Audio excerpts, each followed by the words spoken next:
दुनिया कुछ भी कहे, भगवान इतना जरूर जानता है कि जो मेरे लिए रोया है, जिसके नैनों में मेरे लिए अश्रु आए, जिसको मैंने दुख तो दिया, कष्ट तो दिया, पर वो मेरे लिए, वो मेरे लिए रोया है। तो भगवान ये जानते हैं कि ये मेरा है, और मेरे सम्मुख में आकर अगर एक बार अगर कह दे कि शंकर है, शंभु है, त्रिकालदर्शी है, कैलाशी है, कालो का काल महाकाल है, भूत अधिपति भूतेश्वर है, मेरा कुबेर भंडारी है, मेरा कुबेरेश्वर नाथ, इतनी कृपा करना कि मैंने दुख झेला, माना मुझे मैंने पूर्व में कुछ करा होगा, उसका भान मुझे आज हो रहा है। शिव महापुराण बार बार कहती है कि पूर्व में जो कर आए हो उसका भोग तो तुमको भोगना पड़ेगा, चाहे रो के भोग लो, चाहे मुस्कुरा के भोग लो। फिर वही वाली बात आ गई, थोड़ी सी तकलीफ आई, थोड़ा सा दुख आया, थोड़ा सा कष्ट आया, आपने पत्रिका दिखाई, पत्रिका में दोष देखोगे कि पत्रिका में ये दोष है, वास्तुशास्त्री को घर दिखाओगे तो कहेगा कि इसमें दोष है, काल सर्प का दोष है, पितरों का दोष है, वास्तु का दोष है। आपने दुनिया में दोष देखा, पर अपने भीतर का भी तो दोष देखो कि हमने क्या करा है, हमने क्या बोल दिया, हमने ऐसा क्या कर दिया, हमने क्यों ऐसा करा, अपने भीतर का दोष क्यों नहीं दिखता।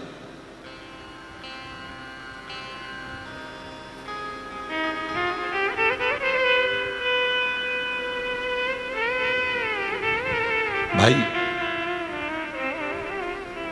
गलती और गुनाह, ये दोनों चीजों का स्मरण होना चाहिए आपको। गलती और गुनाह,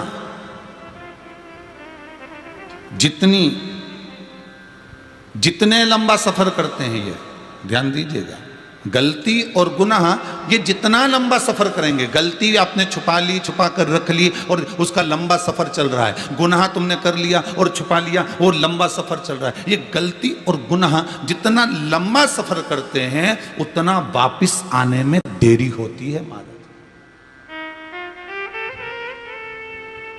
मुख दिखाने में देरी होती है।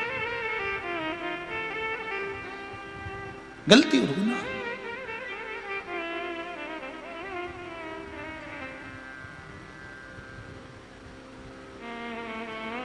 अपनी गलती को, अपने गुनाह को लंबा सफर मत करने देना। जैसे ही गलती हुई वैसे ही सदगुरु के चरण में, माता पिता के चरण में, घर के बड़ों के चरण में, और जिसकी गलती करी उसके चरण में जाकर माफी मांग लेना। इसको लंबा सफर मत करने देना कि मैं परसों नरसों और दिन, तो मालूम पड़े वो गलती खिंचाती जाएगी और खिंचाएगी, फिर मुख नहीं दिखा पाओगे। गुनाह जो करा है उसके लिए भी क्षमा याचना कर लेना, और लंबा मुख किससे दिखाओगे, ठीक है।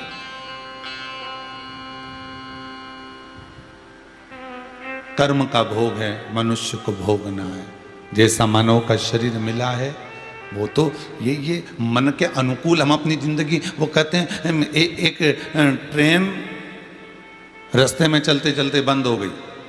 अब ट्रेन रास्ते में चलते चलते बंद हो गई तो इंजीनियर भी बड़ा विचित्र था, उसने कहा डब्बे चेंज कर दो, इधर का डब्बा पीछे लगा दो, पीछे का डब्बा आगे लगा दो। उन्होंने इंजन को बुलवाया और इंजन को बुलवा के डब्बे चेंज करे, फिर वो ट्रेन फिर भी नहीं चली। फिर किसी ने कहा ये ट्रेन नहीं चल रही, तो कहा एक काम करो, सारे डब्बे हटा लो, दूसरे डब्बे लगा दो। फिर दूसरे डब्बे लगाए, फिर भी ट्रेन नहीं चली। अब ट्रेन चलने को ही तैयार नहीं, तो करा क्या जाए। तो फिर एक दूसरे इंजीनियर को बुलाया और इंजीनियर ने कहा क्या हुआ, तो कि ट्रेन चलते चलते बंद हो गई। तो कि इसमें डब्बे की गलती नहीं है, इसमें जो इंजन लगा है गलती उसकी है। इंजन बदल दो, ट्रेन को आगे बढ़ा। फिर उस इंजन को निकाल दिया गया, दूसरे इंजन को फिट कर दिया गया और ट्रेन को आगे बढ़ाया गया। कई लोग कहते हैं इसमें नेत्र का दोष है जिससे काम जग गया, कोई कहते हैं ये श्रवण का दोष है जिससे निंदा सुनाई देती है, कोई कहता है इन हाथों का दोष है जिससे चोरी हो जाती है, कोई कहता है ये पाँव का दोष है जिससे ये गलत जगह पहुंच जाते हैं, कोई कहता है ये मुख का दोष है जो गलत व्याख्यान कर देते हैं, गलत बोल देते हैं, गलत खा लेते हैं। इसमें दोष ना नेत्रों का है, इसमें दोष ना हाथों का है, इसमें दोष ना पांवों का है, इसमें दोष ना मुख का है, इसमें दोष ना नेत्रों का है। दोष एक ही चीज का है, ये इंजन जो मन है ना, इसी का दोष है। जरा सा कुछ देखा और खाने की लालसा जाग गई, जरा सा कुछ देखा नेत्रों से क्रोध जाग गया, जरा सा कुछ पाया। आखिर ये मन जो है ये इंजन है, इस इंजन को थोड़ा सा चेंज करना पड़ेगा तो हमको सब कुछ अच्छा नजर आने लगेगा, हमको सब कुछ अच्छा सुनाई देने लगेगा, हमारे हाथों से सब अच्छा होने लगेगा, हम अच्छी जगह जाने लगेंगे, हम अच्छा बोलने लगेंगे, हम अच्छा खाने लगेंगे। क्योंकि ये मन ही सबसे विचित्र इंजन है। जो दुनिया के लोग डब्बे बदल रहे हैं, आप भी डब्बे बदल रहे हो। जरा सा कहीं पर कुछ गंदा देख लिया तो आंखें फेर लियो, राम जी राम, अच्छी बात थोड़ी ना। ऐसा जरा सा कुछ हुआ मुंह पर कोई ना कुछ बोला तो आपने श्रवण शक्ति पर ध्यान दिया, पर मन केंद्रित नहीं कर पाए।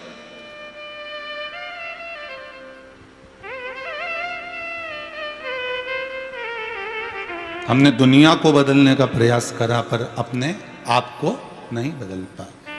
हर बार हम कहते रहे हम सुधरेंगे, अरे बोलो तो युग सुधरेगा। सुधरोगे कब? हम बदलेंगे, युग बदलेगा। बदलोगे कब? वो समय, वो घड़ी, वो पल, वो क्षण आपके पास में आना भी तो चाहिए। आप उस पल, उस घड़ी, उस क्षण का इंतजार कर रहे हो, पर इंतजार किस चीज का करो?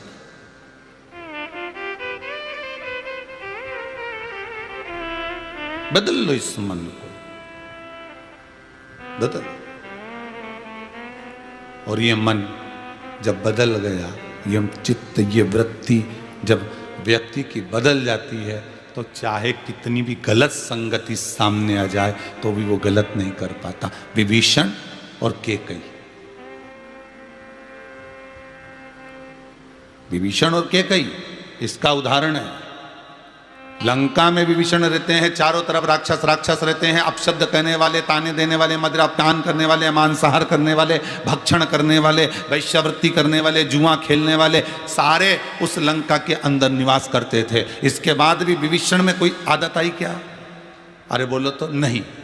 विभीषण बिगड़ा क्या? नहीं।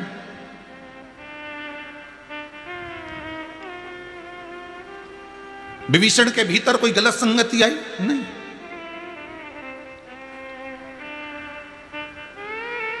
एक मां अपने बच्चे को रोज चिल्लाती है, उसके साथ मत रहा कर, मैं तेरे को 50 बार समझा चुकी, नहीं तो जोड़ दूंगी रख के। मैंने तेरे को 50 बार समझाया, उसके साथ मत रहा कर, वो बेकार है, बहुत गंदा लगता है मुझे, उसके साथ मत रहना, नहीं तो दूंगी दो धर कर। वो गलत काम करता है, वो जुआ खेलता है, वो मांसाहार करता है, मदिरापान करता है, वो वेश्यावृत्ति करता है, उसके साथ मत रहना। पर शिव महापुराण की कथा तो कहती है कि लंकाधिपति रावण की उस नगरी में सारे ही ऐसे थे, एक विभीषण को छोड़कर सारे। तो वो क्यों नहीं बिगड़ा? क्योंकि उसने अपने मन को, इस इंजन को परमात्मा में लगा कर रखा था। तो डब्बे बदलने की जरूरत नहीं है। फिर तो देखे जितना देखना। कौन कहता है कि नाटक मत देखो? कौन कहता है कि फिल्म मत देखो? कौन कहता है कि सीरियल मत देखो? तुम नाटक देखो, पर घर में नाटक मत करो।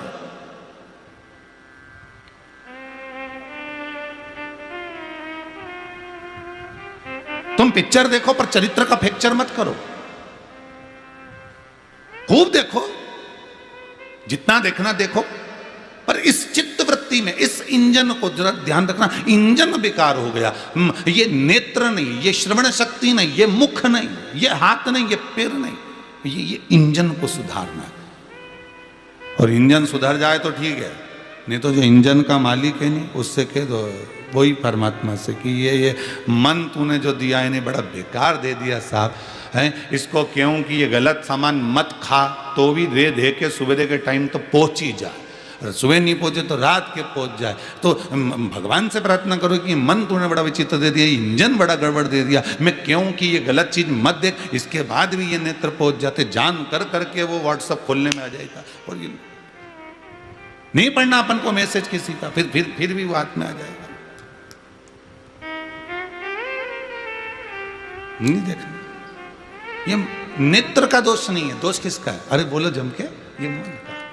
हमें नहीं सुनना निंदा, हमें निंदा नहीं सुनना। उसके बाद भी ले दे के हमारी वो काकी जी के भेज दिया ना, मासी जी के भेज दिया ना, मामा जी के भेज दिया ना, फूफा जी के भेज दिया, और वो बैठे और जो बात करना चालू करी, फिर तो थोड़ी देर तो सोफा पे बैठे ने, तुमने मना भी कर दिया देखो हमारे सामने फालतू बात मत करना, फिर उसने बात घुमा दी और घुमा के जब दूसरी तरह से करना चालू करी ने तो ऐसा रस आया, तो अब तो कि रिमोट से टीवी बंद कर दो थोड़ी देर जरा, अब मासी जी आई थोड़ा सुन ले क्या कह रही बेचारी। अब वो तो ये श्रवण का दोष नहीं है, दोष मन का है। चित्त वहां लग गया उस निंदा में, मन वहां लग गया उस निंदा में, नेत्र वहां पहुंच गए उस गलत जगह पर, मुख गलत पहुंच गया, ये मन के कारण। डॉक्टर कितना मना करता है शुगर वालों को बोलता है ना कि ये मीठा मत खाना, बिल्कुल भी तुम्हारे लिए हानिकारक है, फिर भी शुगर वाला व्यक्ति वो इंजेक्शन ले लेगा, टेबलेट खा लेगा, पर मन सामने अगर काजू कतली आ जाए, सामने अगर बंगाली आ जाए, सामने रसगुल्ला आ जाए तो क्या करेगा? रसगुल्ले को भी निचोड़ लेगा पर खाएगा जरूर। ये जिह्वा का दोष नहीं है हो, ये दोष जिह्वा का नहीं है, ये इंद्री इस इंद्री का नहीं है हो, दोष है इस इंजन का, इस मन का, ये दौड़ जाता है।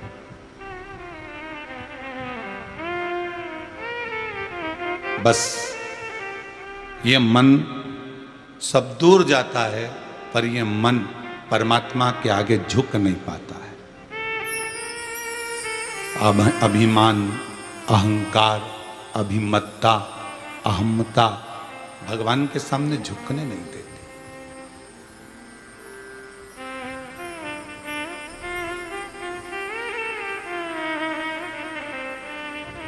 और जिस दिन ये मन भगवान के सम्मुख में झुक गया, भगवान के सामने झुक गया। आपको कथा में इससे पहले जो कथा हुई थी उसमें वर्णन किया था, इस सिर को घर के बुजुर्गों के सामने, घर के बड़ों के सामने, गुरुजन के सामने, माता पिता के सामने, परमात्मा के सामने इस सिर को झुका दिया करो। क्यों? इस सिर में सब कुछ भरा हुआ है और ज्यादा भरा हुआ है ना, इसलिए इसको उंडेलते रहो गुरुजन के चरणों में, माता पिता के चरणों में इसको गिराते रहो, छोड़ते रहो।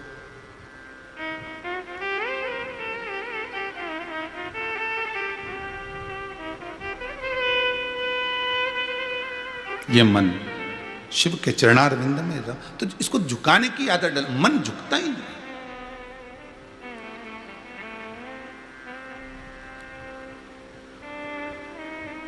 बताओ, एक कहीं शादी में देखा था हमने तो कि वो लड़की ऐसी खड़ी थी और स्टेज पे, और दूल्हा भले वो उसके माँ बाप के सामने कभी नहीं झुका बापड़ा, कभी उसने गुरुजी के सामने धोखनी लगाई, पर माता पिता के आगे धोखनी लगाई, कभी उसने माता पिता गुरुजन को, घर के बड़ों को, कभी बहन को, कभी भाई को जिस आदर से फूल नहीं दिया, उस आदर से वो फूल दे दिया था। हम सामने सोफे पे बैठे थे, सामने वो स्टेज पे लड़की बड़ी तंग के खड़ी हुई थी, बड़ी इठला रही थी, और लड़का घुटना टेक के फूल दे रहा था। हमने कहा गजब का सीन है साहब, गजब।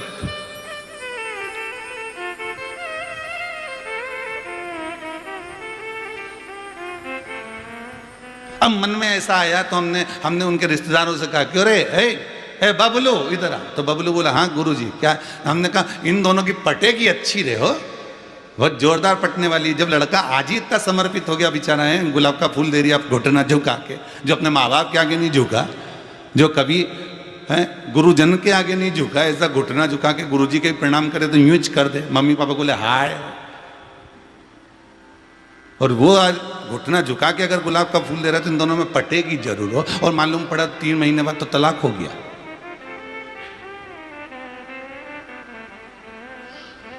और वो भी यही कहने के लिए आए, गुरुजी बहुत बुरी हालत है, इन दोनों का तलाक हो रहा है। हमने पूछा कि तो वो घुटना झुकाया था। दिक्कत तो वही है नहीं महाराज कि लोग घुटना तो झुका देते हैं, लोग नेत्र तो झुका देते हैं, लोग सिर तो झुका देते हैं, पर अपना दिल नहीं झुका पाते, अपना मन नहीं झुका पाते। तकलीफ महाड़ी पड़ी, दिक्कत तो यही पड़ी है। लोग मंदिर जाएं तो सिर ना बांधें, मंदिर जाएं तो हाथ जोड़ लें, हाथ जोड़ने से होगा क्या?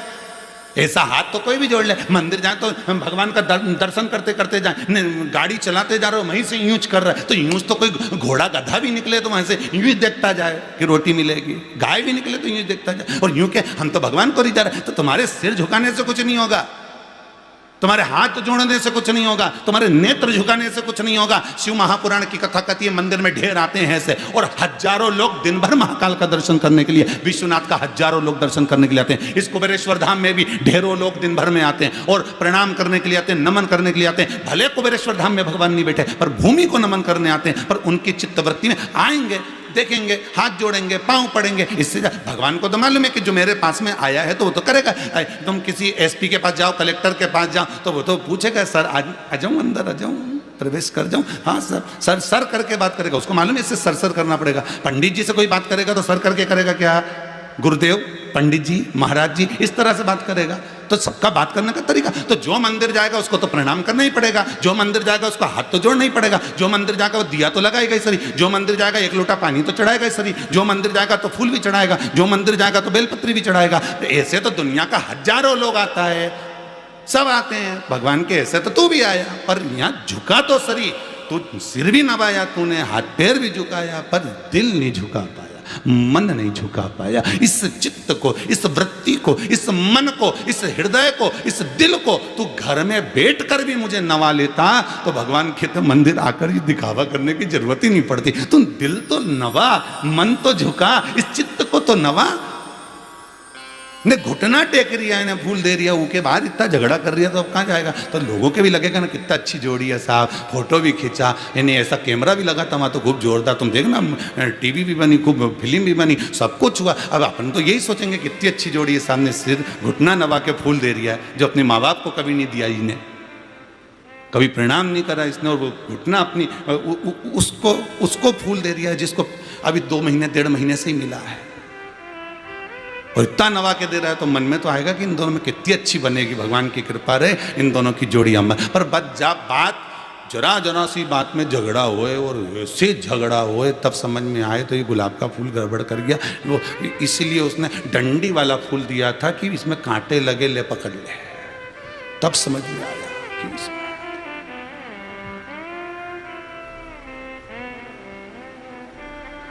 नम्रता नहीं, प्रेम।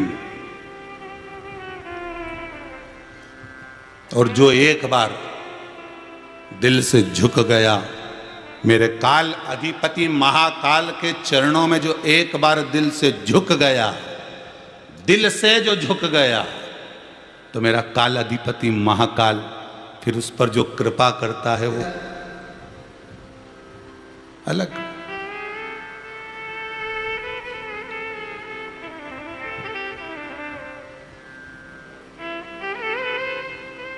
एक पहलवान ने सामने एक राम जी का फोटो लगा रखा था और सुबह सुबह ऐसा हाथ धरे ने दंडवत, वो एक्सरसाइज करे दंडवत, और ऐसे दंडवत करता जा। अब हमने पूछा क्यों रे ये फोटो क्यों लगाया तूने? अरे गुरुजी अलग से मंदिर जाने का टाइम नहीं मिलता, पत्नी कहती है रोज प्रणाम करा करो। मैंने कहा यहीं लगा लूँ फोटो, इतनी बार दंड लगाऊंगा तो उनको प्रणाम भी हो जाएगा। तो मैंने कहा गजब, अब शरीर बना रहे हो कि मन को परमात्मा तक पहुंचा रहे हो? हम दुनिया की वस्तुएं भगवान को देती है, दुनिया की सारी सामग्री हमने परमात्मा को दे दी, पर एक मन, एक दिल, एक चित्त, एक वृत्ति हम परमात्मा को नहीं दे पाए।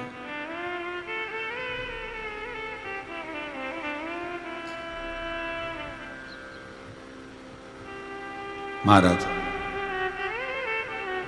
एक नदी को बड़ा अहंकार था, बहुत अभिमान। और नदी ने समुद्र से जाकर कहा, समुद्र तू मुझे जानता है? समुद्र बोला, हाँ तुम नदी हो, बड़ी विशाल नदी हो। जानता है ना तू मुझको? हाउ? बहुत अच्छे से जानता हूं। बड़ी विशाल नदी हो तुम इस भारत की भूमि की। अच्छा समुद्र, तुमको अगर मेरा मन है कि मैं तुम्हें कुछ देना चाहती हूं, तुम्हें क्या चाहिए बोलो, मैं तुम्हें दे दूंगी। समुद्र ने कहा मेरे को कुछ नहीं चाहिए, मेरे पास सब है, रतन मेरे पास, माणिक मेरे पास, मोती मेरे पास, औषधि मेरे पास, धन दौलत सब कुछ मेरे पास में। क्या नहीं होगा? जिस समुद्र का मंथन किया गया और ढेरों सारा अमृत रतन माणिक मोती सब निकल गए, तो ये मेरे पास सब कुछ तो है, तो मैं नहीं।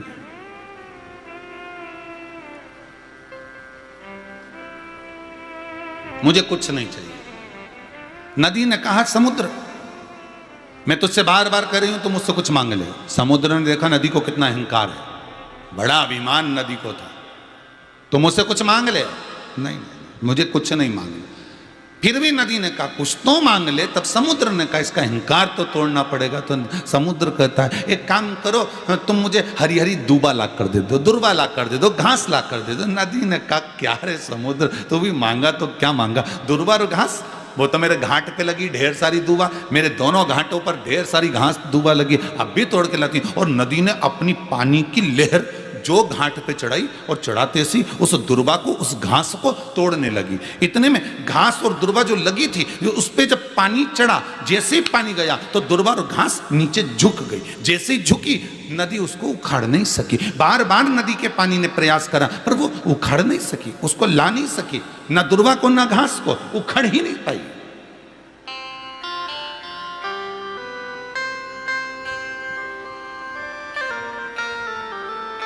दुर्बा घास नहीं उखड़ी नहीं। नदी वापिस आ गई समुद्र देव के पास में। समुद्र देवता ने पूछा नदी ले आई?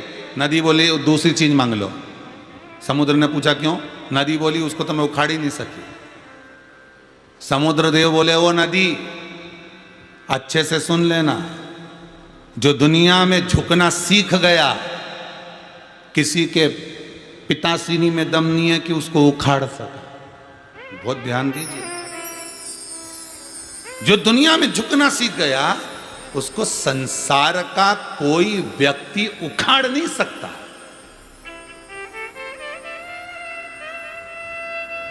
उखड़ता कौन है? जिसके भीतर अहंकार है। थोड़ी सी पत्नी झुक जाए, थोड़ा सा पति झुक जाए, थोड़ी सी नम्रता आ जाए, थोड़ा सा झुकना सीख गए, परिवार नहीं टूटेगा, घर नहीं टूटेगा, टूटने वाला नहीं है। पर कोई झुकने को तैयार नहीं है। यहां तो दिक्कत इस बात की, तो झुक गए। मान लो ये बड़े बड़े वृक्ष, बड़े बड़े पेड़ इतने खड़े रहते हैं और बड़ी बड़ी लहरें जब चलती हैं, बड़े बड़े आंधियां जब चलती हैं और इनको तोड़ देती है, इनको तोड़ देती है। तुम्हारे घर के आसपास में बहुत तेज आंधी चली, बड़े बड़े पेड़ टूट गए और तुम्हारे घर के पास में एक जरा सी मनी प्लांट की वो बेल लगी हुई थी, एक छोटी सी बेल लटकी हुई थी, एक नरम सी बेल लटकी है, कोई सी डाली लटकी हुई है, वो टूटी क्या? नहीं, क्योंकि उसमें नम्रता थी। जो अक्खड़ जैसा खड़ा हुआ है उसको टूटने में देरी नहीं लगती, उसको गिरने में देरी नहीं लगती। और जिसमें नम्रता हो, जिसमें झुकने की आदत हो, जो झुक रहा है, जो झुकना जानता है, उसको कोई उखाड़ नहीं सकता। पर झुकना केवल शीश का नहीं है, झुकना केवल शीश का नहीं है, झुकना केवल शरीर का नहीं है। शिव महापुराण की कथा कहती है झुकना इस दिल का, झुकना इस हृदय का।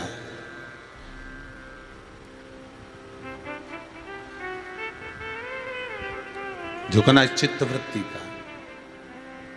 शंकर भगवान, भूत अधिपति भूतेश्वर शिव मेरे करुणा सागर, ब्रह्मा जी के सामने बार बार करें, ब्रह्मा जी आकाशवाणी झूठी है तुम्हारी, हे ब्रह्मदेव तुम जो बोल रहे हो झूठ बोल रहे हो, गौ माता ने जो बोला झूठ बोला, इस केतकी के पुष्प ने बोला जो झूठ बोला, अभी भी तुम्हारी मर्जी हो तो थोड़ा झुक लो। ब्रह्मदेव सत्य बोलो और झुकना थोड़ा सा सीख जाओ। पर ब्रह्मा ना झुकने को तैयार है ना सत्य बोलने को तैयार। ब्रह्मा ना सत्य बोल रहे हैं ना झुक रहे हैं। अब दिक्कत ये अड़ गई कि ये झुकेगा नहीं और सत्य बोलेगा नहीं और बोलेगा नहीं तो जाएगा।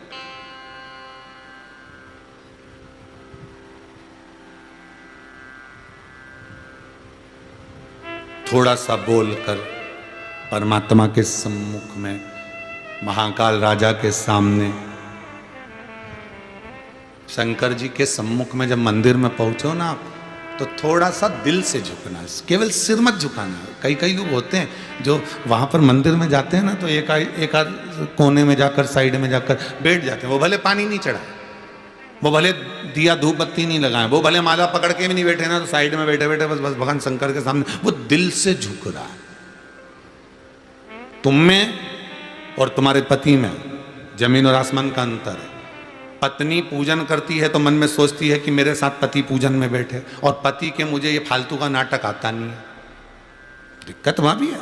पति के मुझे फालतू का नाटक नहीं आता, पत्नी के मेरे साथ पूजन में बैठो, तुम मेरे साथ में बैठकर ये करो, तुम ये पूजन करो, ये पाठ करो, ये अनुष्ठान करो, ये करो, वो करो। पति नहीं करता। पत्नी हाथ से दान देती है तो सोचती है मेरा पति तो कभी दान ही नहीं देता, तो पति से कहती है तुम दान करके आओ, जाओ शनि महाराज के बाल्टी में 1 रुपया चढ़ा के आओ, जाओ ये कर कर आओ। पर पति नहीं करता। पत्नी दान कर रही है, पुण्य कर रही है, सत्कर्म कर रही है, सब कुछ कर रही है, पूजन कर रही है, अर्चना कर रही है, और उसका पति कुछ भी नहीं करता। तो उसका मन दुखता है कि ये आखिर करते क्यों नहीं। उसने 2-4 बार किसी से कह दिया कि बताओ मेरा पति तो भगवान जाने इनको दुकान से फुर्सत नहीं मिलती, ना जाने इनको क्या हो गया कि कभी 1 रुपया दान नहीं करे, कभी अठन्नी दान नहीं करे, कभी पुण्य की बात ही नहीं करे, कभी भजन कीर्तन ही नहीं करे।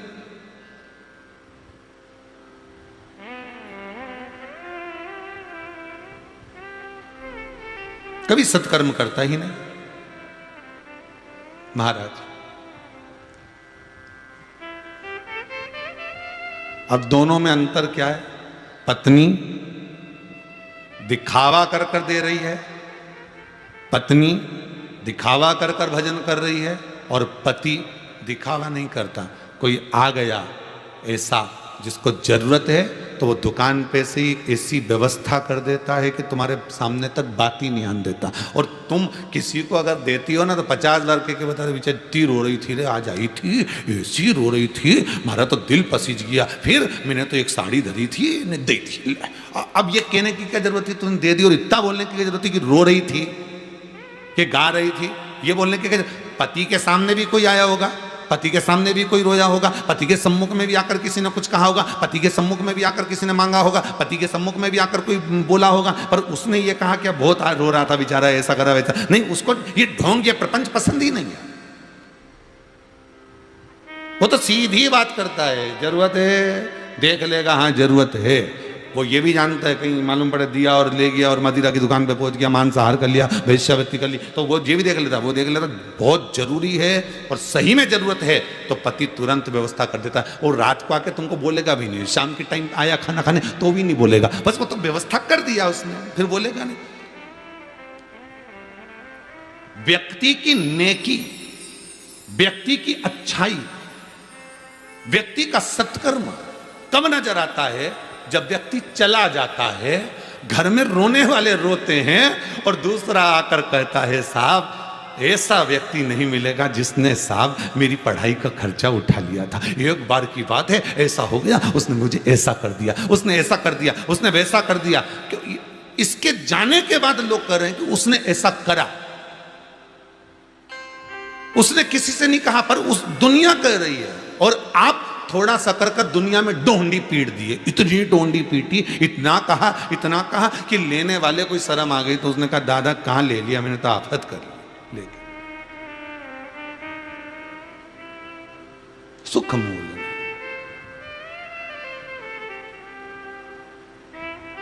उसमें सुख का भान नहीं, उसमें आनंद का भान नहीं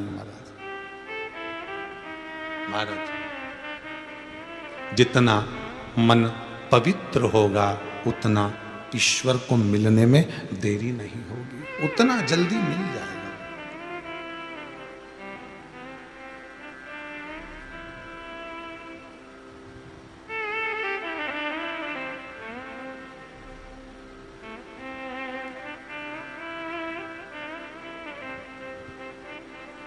उतना जल्दी मिल जाता है और देरी नहीं होती। ब्रह्मदेव एक बार झुक लो, एक बार सत्य बोल दो, भगवान विष्णु पास में खड़े होकर भी ब्रह्मा जी को कहते रहे कि एक बार सत्य बोले, एक बार झुक ले, नहीं झुका। ब्रह्मा होकर नहीं झुके।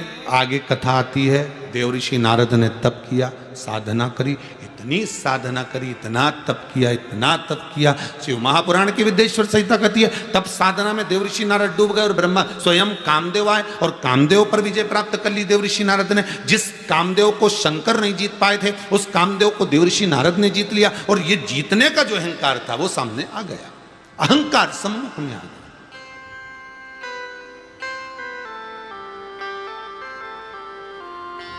जीतने का जो अभिमान है, जीतने का जो अहंकार है, ये कब टूट जाए कोई भरोसा नहीं। जीतने का अहंकार।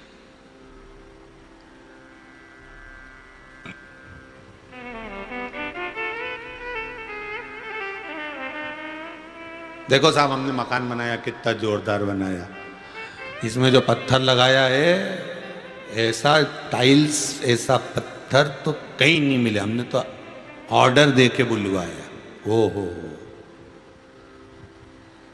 ये रूम ऐसा, ये बेडरूम है, ये ड्राइंग रूम है, ये भोजन का कक्ष, रसोई घर, ये पत्थर, उसमें ऐसी गच्ची लगाई, उसमें ऐसा हुआ, उसमें वैसा हुआ। और तुमने अभिमान में रखकर लोगों को कह तो दिया, अहंकार में रखकर तुम बोल तो दिए। नहीं बोलते और व्यक्ति जब देखता और देखने के बाद कहता साहब क्या जोरदार मकान बनाया है, चीज तो एक से बढ़कर एक लगाई, तो बात। और तुम अपने मुख से कहो मैंने मकान बनाया, ऐसा जोरदार बनाया, साहब कोई नहीं बना सकता ऐसा मकान मैंने बनाया। ऐसी अभिमतता में फूल कर आप कह रहे हो, तो वो अभिमान तुम्हारा टिकने वाला नहीं, अभिमान नहीं टिकेगा। पहली बारिश आएगी ना, सारी दीवार काली पड़ जाएगी। तो कई लोग कहेंगे बताओ अभी तो बनाया था ना, दीवार कैसे काली होगी, पानी उतर रही है न, छत पे से टपक रही है न, ऐसा हो रहा है। तो समझ लेना कि तूने जितनी जगह मकान की बढ़ाई करी ने, अहंकार के शब्द बोले, तो ये सब दीवार पे नजर आ रही है, एक एक करके सब पानी टपकता दिख रही है। वो अभिमान के शब्द हमें सामने लाकर प्रस्तुत कर दिया। फिर मन दुखा, इतना जोरदार मकान बनाया, सारा फर्नीचर खराब हो गया, पानी इधर से निकल गया, दीवार गड़बड़ हो गई, छत पे से आ गया। अहंकार के जो शब्द थे वो निकल गए और वो अभिमान तुम्हारा सामने नजर आ रहा है। हमारे अभिमतता के शब्द हम ना बोले। कई माताएं अभिमान के शब्द बोल जाती है। एक इनकी बहू आई, एसी आई, एसी भगवान बचाए, बहू तो मैं लेके आऊंगी, ऐसी लाऊंगी छाट के। तो वो भी छटी हुई आई, अच्छी जोरदार। ये कहीं अहंकार में बोल गई। और ऐसी जगदम्बा आई, राम, ऐसी जगदम्बा आई कि 4-6 वृद्धाश्रम में फोन करके पूछ ली कब आ जाऊं। ऐसी ये शब्द, अहंकार के शब्द, अभिमान के शब्द व्यक्ति को कहां खड़ा कर दें कोई भरोसा नहीं है। इसलिए अहंकार के शब्दों का संबोधन ना हो।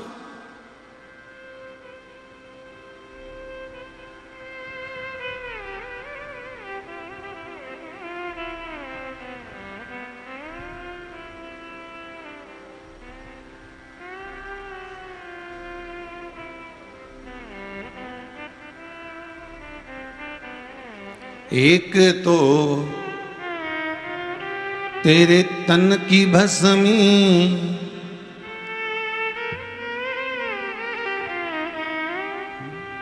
एक तो तेरे तन की भस्मी, दूसरा त्रिपुंड लगा। मेरा अविनाशी, मेरा भूत भावन भूतेश्वर, जो देना है देगा।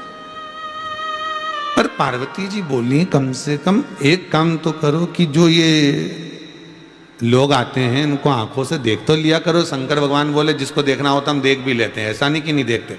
बात इतनी सी है, जो भी आता है कुछ ना कुछ मांगने के लिए आता है। इस चक्कर में तो अभी हमने आंखें बंद करके रखी। वो तो 1.5-2 साल ऐसे हुए हैं जिस साल में ये बच्चों ने बस रिजल्ट का नहीं मांगा, बाकी का सबने तो मांगा ही सरी। बाकी का बस 2 साल में ने रिजल्ट नहीं मांगा। हाँ, प्रसाद चढ़ाने भी आते। आपकी कई विचार करा हमने, मंदिर में भी पूछा पंडित जियों से कि भाई आपकी बार गणेश मंदिर में सबसे ज़्यादा लोग कौन आ रहे हैं, तो क्या महाराज जी पहले जब आते थे ना 2 साल पहले तो ये जवान जवान छोरा छोरी ज़्यादा आते थे, बस बुधवार आया नहीं आ गए, मंगलवार आया नहीं हनुमान जी पे आ गए, अच्छा, चिंतामन पे आ गए, अच्छा। और अभी तो क्या अब बहुत समय हो गया, 2 साल से नहीं दिख रहा है, ना छोरा दिखे ना छोरियां दिखे, ना कॉलेज के बच्चे ना स्कूल के बच्चे, अच्छा फिर कौन दिखे थे? डोगरा डोगरी आए, बुजुर्ग बुजुर्ग लोग आए, ये नहीं आए क्या? हाँ, तो इन्होंने पूछ भी लिया कि गुरुदेव ये बताओ कि आखिर ये क्यों नहीं आ रहा है। हमने कहा स्कूल से पाला ही नहीं पड़ रहा है, ना कॉलेज से पाला ना स्कूल से पाला, इनके तो बस केवल रिजल्ट हाथ में दे दिया जा रहा है और तुम तो जाओ। तो भगवान के पास भी कौन जाए? भगवान के पास जब जाए जब दुख आए।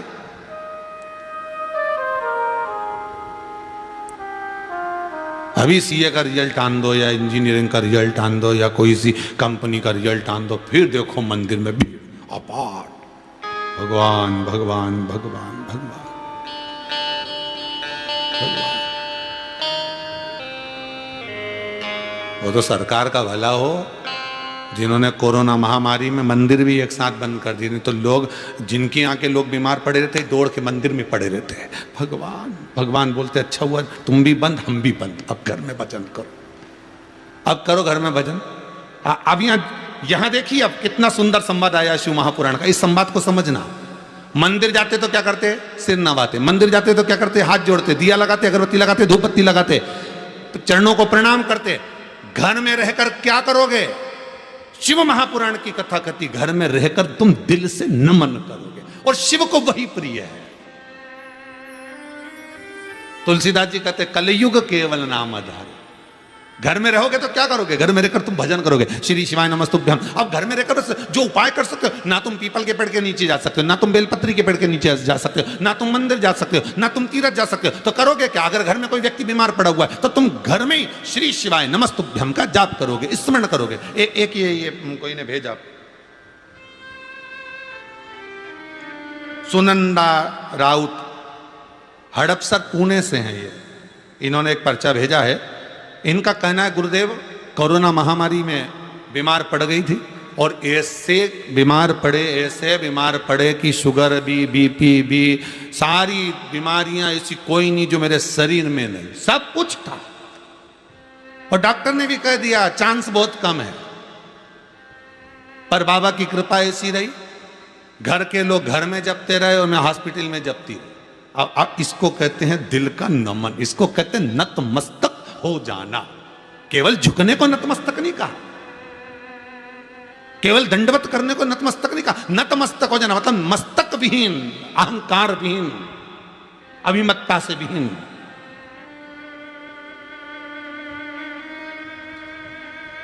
कोई सामने नहीं है, फिर भी मंत्र कलयुग केवल नाम आधारा, सुमर सुमर नर उतर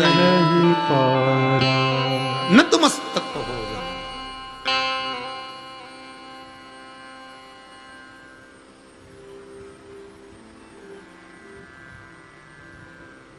घंटों तक शीस नवाए सुत बैठे अगरबत्ती घुमाए, कर्पूर गौरम करुणावतारम संसार सारम बुद्धेन्द्रहारम सदा वसंतम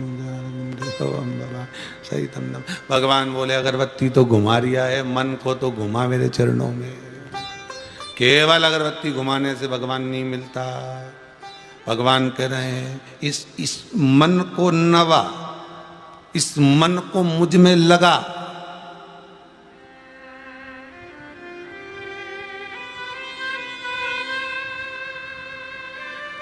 इस मन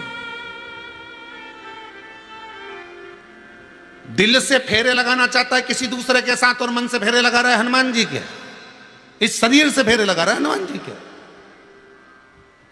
फेरे दूसरे। चित्त नहीं रम पाया, मन नहीं रम पाया, चिदानंद वृत्ति नहीं रम पाई। कभी कभी भगवान के मंदिर में जाकर कहा करो भोलेनाथ जी, कभी कभी हम तो आपसे भी कहेंगे, कभी कभी मंदिर जाएगा तो रोज अगर दूध ले गए ना, रोज तुम लोटा भर के दूध ले गए, तुम रोज बेलपत्री ले गए, तुम रोज जल लेकर गए, तो एक आध दिन शंकर भगवान के पास में तुम एक लोटा घी भी भर के ले जा सकते हो। कभी कभी भगवान मन करे तो शहद भी ले जा सकते हो। कोई जरूरी है कि पंचामृत बनाऊंगी तभी लेके जाऊंगी? ये पंचामृत तो रोज लोग चढ़ाएं, तो कभी कभी कोई नया तो करने का प्रयास करो कि मेरे को आज भगवान को रिझाने के लिए कुछ नया करना, आज लोटा भर के मैं दही लेके जाऊंगी।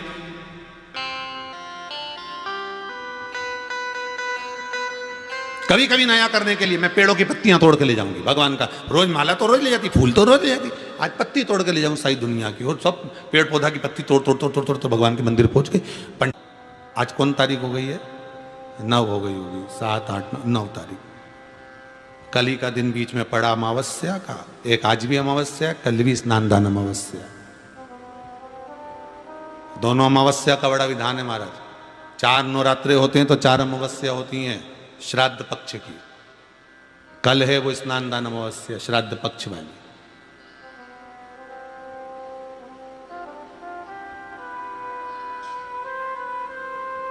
कितना सुंदर कहा है।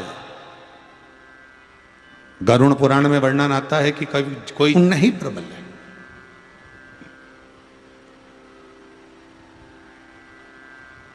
दान पुण्य स्मरण करो, चित्तवृत्ति से करो।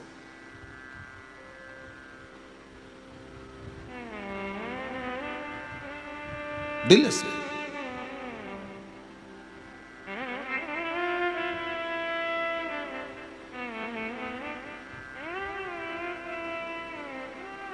अब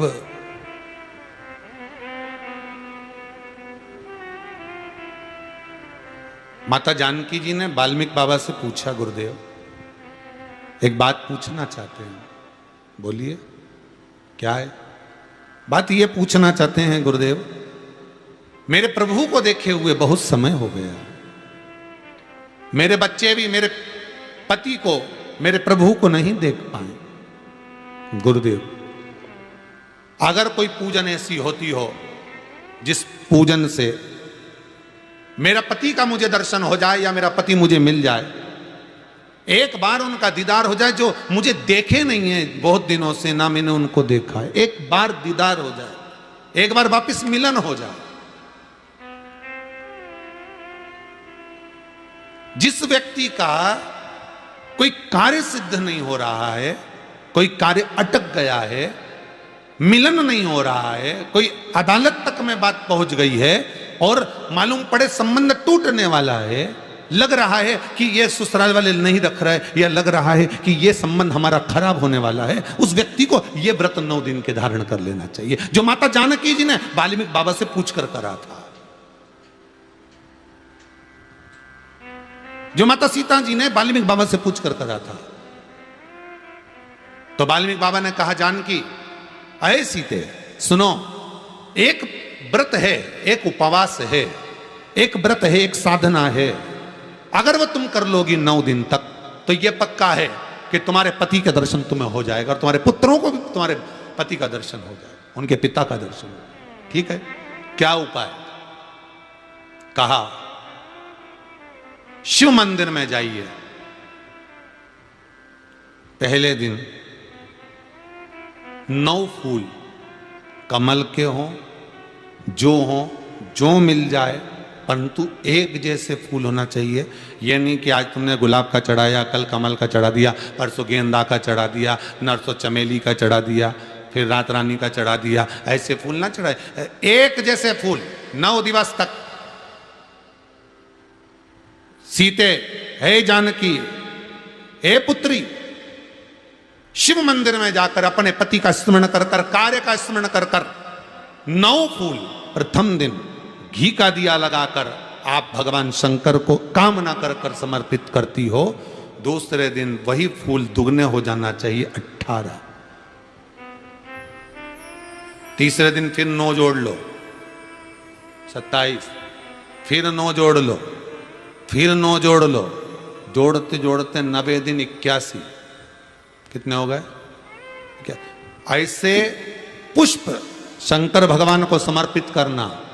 10वां दिन होगा पुत्री शिव कृपा करेंगे और तुम्हें अपने पति का दर्शन जरूर होगा।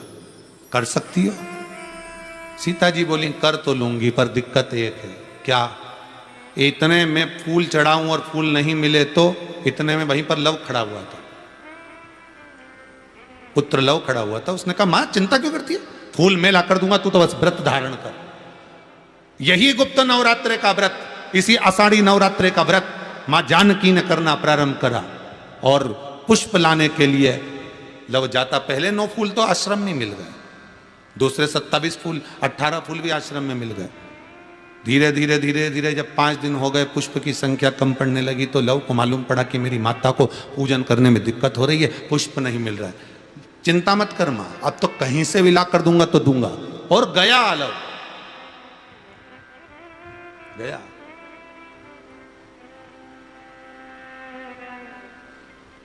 अयोध्या में पहुंच गए, जहां एक सुंदर सा सरोवर था। सरोवर के दरवाजे पर द्वारपाल खड़े हुए थे, अंदर नहीं जाने दिया। मुझे जाने दो, मुझे पुष्प चाहिए, मेरी माता पूजन कर रही। द्वारपालों ने पकड़ना चाहा, मना करा, नहीं माना। लव इनको पटक कर अंदर प्रवेश कर गया, फूल लेकर आया, माता को दिया। धीरे धीरे पुष्प आते रहे, चलता रहा। खबर पहुंच गई श्री राम जी महाराज के पास में कि कोई वाल्मीकि बाबा का शिष्य आता है और सरोवर के सारे कमल के फूल तोड़कर ले जाता है। बड़ा उद्दंड है, सैनिकों को मार देता है। सैनिक वो पड़े दूरों। राम जी को सूचना मिली, आज 9वां दिन था, माता जानकी इंतजार कर रही है पुष्प आए। इतने में चारों तरफ सेना को लगा दिया गया कि आज सरोवर का एक पुष्प नहीं जाना चाहिए। और लव का युद्ध प्रारंभ हो गया उस अयोध्या के सरोवर पर। अंत में सबको पटक कर लव 81 फूल लेकर पहुंचे और मां से कहा, मां आज आखिरी का दिन है, शिव को रिझा ले। और माता ने शंकर भगवान को फूल चढ़ाया। 10वें दिन सूचना आ गई वाल्मीकि बाबा के पास में, तुम्हारा कोई शिष्य है लव, बड़ा उद्दंडी है, या तो उसको लेकर आओ, नहीं तो हमारी सेना उसको पकड़ने के लिए आ रही है। और किस माता का पुत्र है उस माता को भी लेकर आना, और किस भाई का भाई है वो उसको भी लेकर आना। और गुरुदेव आपने बालक को क्या सिखाया कि वो इतनी उद्दंडता कर रहा, आप भी आना, नहीं तो हम सेना लेकर पहुंचे। वाल्मीकि बाबा ने लिखकर पहुंचा दिया, चिंता मत करो हम पूरे ही आएंगे। वाल्मीकि बाबा को तो मालूम था व्रत पूरा हो चुका है तो दर्शन तो होना ही है, भले कैसे भी हो, भले लड़ाई से हो, विवाद से हो, पर खबर तो आ गई ना, समझौता की कड़ी तो जुड़ गई ना। भगवान वाल्मीकि बाबा समझ गए, सीता जी से कह दिया तेरा व्रत पूर्ण हो गया बेटा, अब तू कल तैयारी कर चलने की। और लव को लेकर पहुंचे, सीता जी को देखा, पुत्रों का स्मरण करा, राम जी के नैनों से जल बह गया। वाल्मीकि बाबा सीता से कहते हैं, इसको कहते हैं साधना, इसको कहते हैं तप, इसको कहते हैं साधना। आप भी कर सकते हो। आनंद रामायण का यह प्रसंग वर्णन करता है कि हम भी क्यों ना कर सकते। 11 तारीख से 19 तारीख तक गुप्त नवरात्रे चालू होंगे। गुप्त नवरात्र करो, आराधना, कुछ नहीं तो एक फूल तो शंकर को चढ़ाना चालू करो, कम से कम एक पुष्प तो चढ़ाओ।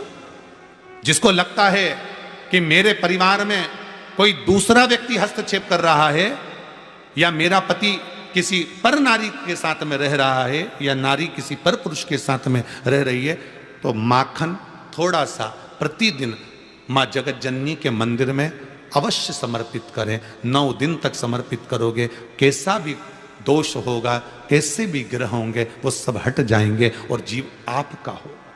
ये वो नवरात्र हैं जिसमें प्रेम आनंद बढ़ता है, स्नेह बढ़ता है। ये वो नवरात्र,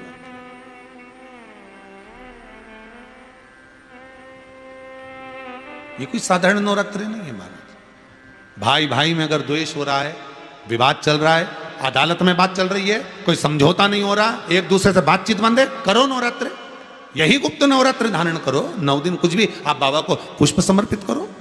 फूल लगता क्या है, कोई यहाँ लिखा तो आनंद रामायण में ये थोड़ी नहीं लिखा कि एक एक सोने की अंगूठी समर्पित करो रोज की।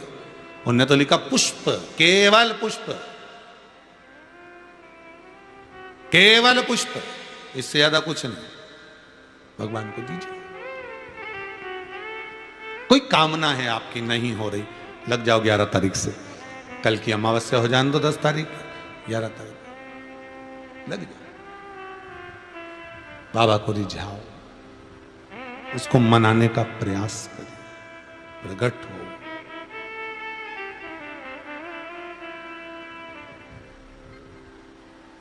वो प्रकट हो, बस हृदय से झुकना। अहंकार अगर रखोगे तो भगवान नहीं मिलने वाला, अभिमत्ता में परमात्मा नहीं मिलता।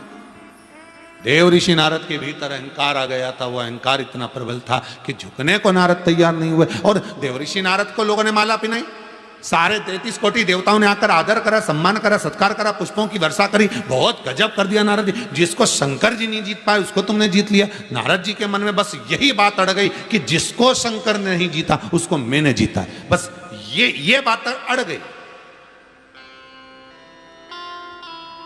कोई व्यक्ति काम नहीं करे और तुम्हारा कोई काम हो जाए नहीं, फिर तुम्हारे भीतर जो अहंकार है, किसी ने नहीं करा, मैंने करा, ओ बहुत बढ़िया। किसी ने एक हाथ नहीं लगाया मेरी छोरी की शादी में, मेरे छोरा की शादी में किसी ने बर्तन नहीं उठाए, वो तो मैं वो जगदम्बा, धन्य है काल रात्रि कुसमांडा, गजब।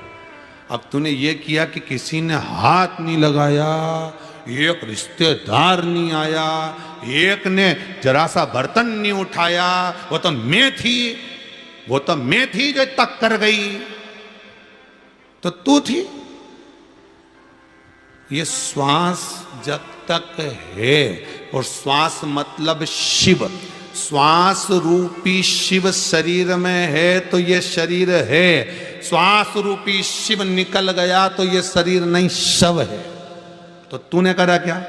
वो तो अगर भोले बाबा की दया न होती, अगर शंकर की करुणा ना हो, कृपा ना हो, दया ना हो, तो कौन करेगा?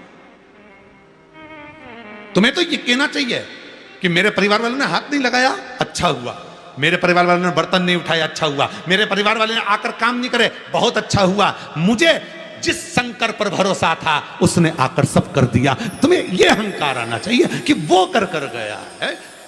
मैंने किसी एक परिवार वाले ने हाथ नहीं लगाया, एक व्यक्ति ने कोई कुछ नहीं करा, वो तो मैंने करा। नहीं, तुम्हें यह कहना चाहिए कि जिस पर विश्वास करा, जिस शंभु पर, जिस शंकर पर मुझे नाज था, विश्वास था, वो शंकर ने, वो कालों के काल महाकाल ने, वो विश्वनाथ ने मेरा विश्वास नहीं टूटने दिया। वो मुझ में ऐसा समा गया कि सारा काम उसने करा दिया, मुझ में वो समा गया। ये भाव तुम्हारा होना चाहिए। और तुम्हारे मुंह से निकलता वो तो मैं करी, और जो मैं करे तो अभी आने वाली है, थोड़े दिन बाद ही आ जाएगी शायद। जितने मैं करने वाले हैं सब कट जाए, वो भी बहुत मैं करे ना, मैं तो समझ लेना, मैं करने वालों तुम्हारे तो अगली गति कुछ नहीं होने वाली ने, बकरा बकरी का जन्म होगा और इससे ज्यादा कुछ नहीं होगा। और तुम्हारे भी दरवाजे पे कोई बकरी रोज ओटले पे चढ़ के बैठ जाए तो समझ जाना कि तुम्हारी कोई पड़ोसन होगी, रिश्तेदार नहीं होगी, जो रोज तुम्हारे पास आके मैं करती थी, इसलिए बकरा बकरी बन गई, इसलिए मैं का समूतन बुरा।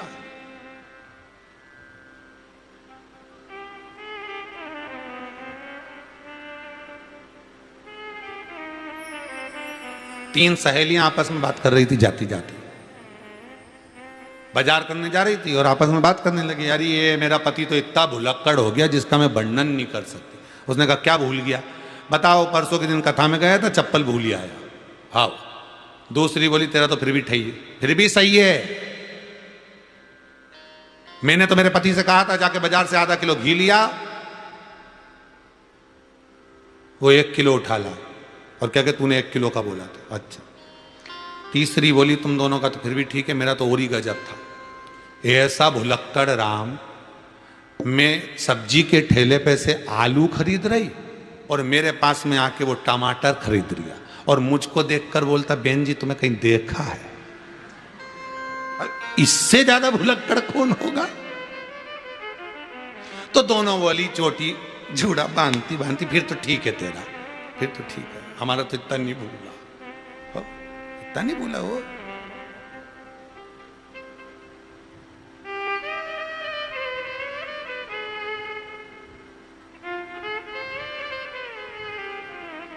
चित्त वृत्ति वही है। देवर्षि नारद का अभिमान वही है। किसी ने कह दिया कि बस जिसको शिव नहीं जीते उसको नारद जी ने जीता, वो अहंकार का शब्द पकड़ कर बैठ गए। अपने भीतर अभिमान का शब्द मत पकड़ना, तुमने क्या करा क्या ना करा वो तुम्हारे ऊपर, पर अभिमत्ता के शब्द को छोड़ दो कि क्या हुआ हो गया, देखा जाएगा,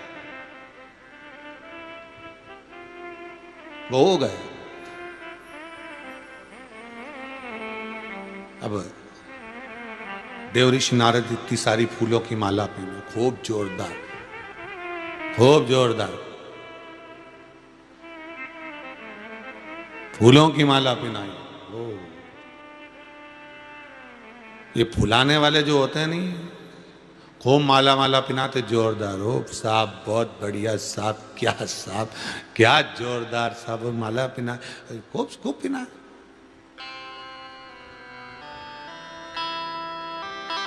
अब किसी देवता में तो ये सामर्थ्यता नहीं थी कि जो नारद जी के अहंकार को काट दे। वो भी देवर्षि नारद के अहंकार को कोई काट दे, ये सामर्थ्यता कौन लेकर आएगा? किसी व्यक्ति को अहंकार आ जाए तो गुरु काट सकता है, पुत्र को अहंकार आ जाए तो माता पिता काट सकते हैं, माता पिता को अहंकार आ जाए तो सास ससुर काट सकते हैं।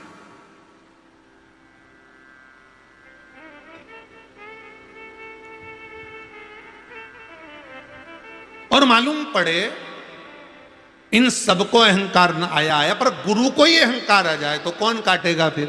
अहंकार कौन काटेगा फिर? तो कहा इस अहंकार को कोई दूसरा गुरु काटे तो कहा कि उसको बुरा लग जाएगा, तो गुरु के अहंकार को गुरु नहीं काटता, गुरु के अहंकार को वो परमात्मा काटता है। फिर इसीलिए कहते हैं हम नहीं आने देना अहंकार। ठीक है, जो हुआ छोड़ो जी, हुआ जो समाप्त करो जी, खत्म करो।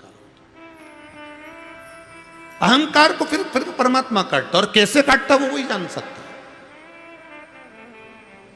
वो कैसे काटेगा अहंकार को वो वही जानेगा फिर उसने। और देवऋषि नारद 33 कोटि देवताओं ने माला पिनाई, फूल डाला, आसन दिया, सत्कार करा, सम्मान करा, पर देवऋषि नारद का अहंकार नहीं गया। तो वो कोई बोला भी नहीं कि अहंकार जाए। तो वो अब चले गए वो शंकर जी के पास, क्योंकि ना तो शंकर जी माला पिनाने आए थे, ना शंकर जी उनके ऊपर फूल चढ़ाए थे, ना शंकर जी ने आदर करा था। बस क्योंकि शंकर जी को तो मालूम भी नहीं कि कब जीत गया। शंकर जी तो लगे समाधि में आराम से तप में बैठे हुए थे, इनको तो मालूम ही नहीं था। है कोई चीज ऐसी होती है कि तुम्हारे को अखबार में पढ़ो तब मालूम पड़े, या मोबाइल पे देखो तब मालूम पड़े, ऐसा भी कहीं होए क्या तो तब मालूम पड़े कि ऐसा हो गया है।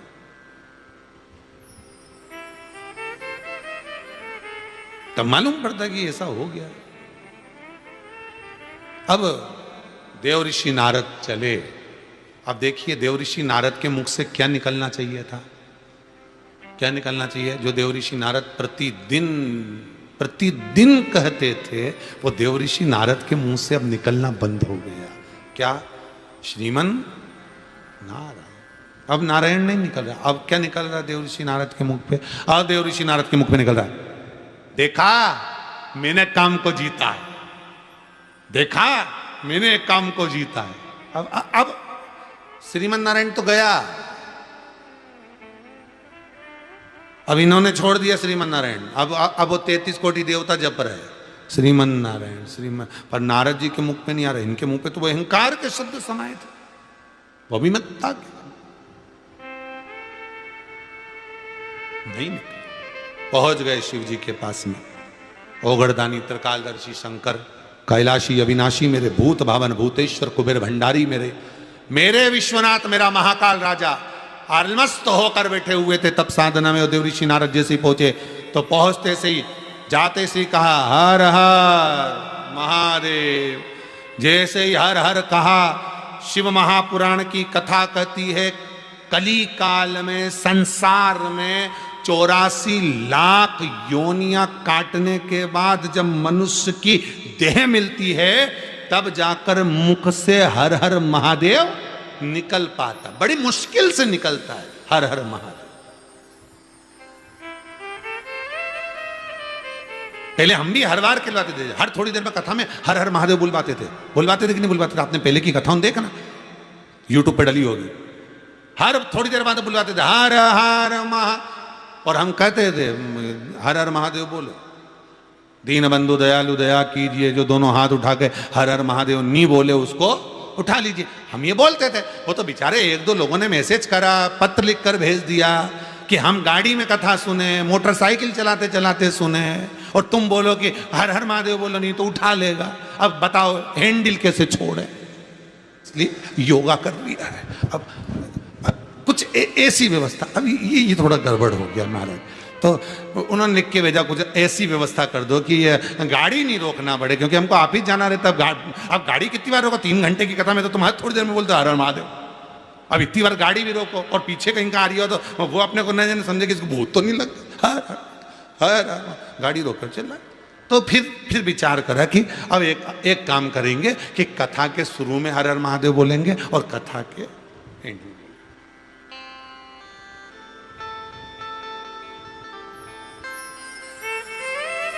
अभी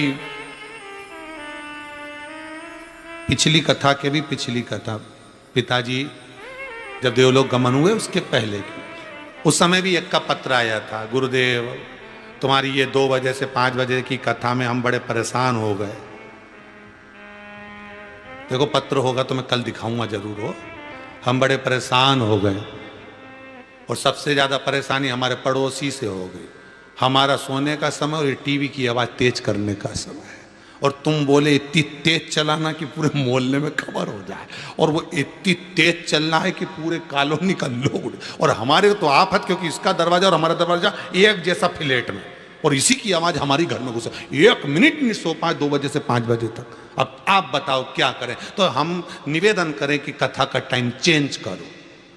तो हमने आशीष से कहा इनको पत्र लिख कर भेज दो कि अब तुम भी सोने का टाइम चेंज करो। बहुत सो लिए, अब तो जागने का समय। अरे रात को चिल्लाता है गस्ती वाला, आधी रात को सीटी बजा बजा कर चिल्लाता है जागते रहो। उसको क्या पड़ी जगाने की? उसको क्या पड़ी जगाने के लिए? पर वो चिल्लाता है जागते रहो जागते रहो। क्यों? क्योंकि वो इसलिए चिल्लाता है कि अगर सो गए तो तुम्हारी तिजोरी का माल कोई चुरा कर ले जाएगा। रात को गस्ती वाला चिल्लाता है, दिन में कथाकार चिल्लाते हैं कि जागते रहो अभी भी मौका है। रात को सो गए तो चोरी का माल चोर चुरा कर ले जाएंगे तुम्हारे धन को, और दिन में अगर सोते रहे तो इस चित्त वृत्ति में जो राम आने वाला था उसको कोई दूसरा ले जाएगा, आत्मा निकल कर चली जाए। इसलिए जागो, ये जागने का मौका है। तुम्हारा समय चेंज कर लो सोने का,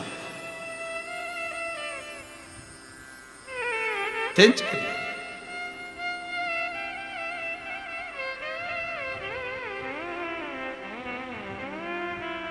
चित्त वृत्ति में शिव समाए तो वो सुख ही दूसरा। अब नारद जी के भीतर अहंकार आ गया, नारद जी के भीतर अभिमान समा गया। अब उन्होंने जाते से कहा हर हर महादेव, जैसे ही हर हर महादेव बोले शंकर जी के नेत्र खुल गए। शिव जी के नेत्र ऐसे खुलते नहीं है, पर हर हर महादेव बोलता है ना कोई व्यक्ति तो नेत्र खुल जाते हैं। आप ओम नमः शिवाय जप रहे हो तो शंकर जी भी तुम्हारे साथ में आंख बंद करके जपते रहेंगे। तुमने जपना चालू करा तो शिव तुम्हारे साथ जपेगा, पर तुमने जैसे ही मंदिर में पहुंचते से कह दिया हर हर महादेव, शंकर भगवान के नेत्र खुल जाएंगे। उसका कारण क्या था? गंगा जिस समय भगवान शंकर की आराधना कर रही थी, गंगा मैया जिस समय शिव की तप साधना में डूबी हुई थी और भगवान शंकर को पति बनाना चाहती थी, पर गंगा शिव को पति नहीं बना सकी, पार्वती शिव के पति हुए। तब गंगा ने वर मांगा था कि मुझे एक वर दे दो। क्या वर? गंगा कहती है संसार में ऐसे कई लोग होंगे जो गंगा नहाने भी नहीं आएंगे। संसार में ऐसे कई लोग होंगे जो गंगा नहाने नहीं आएंगे।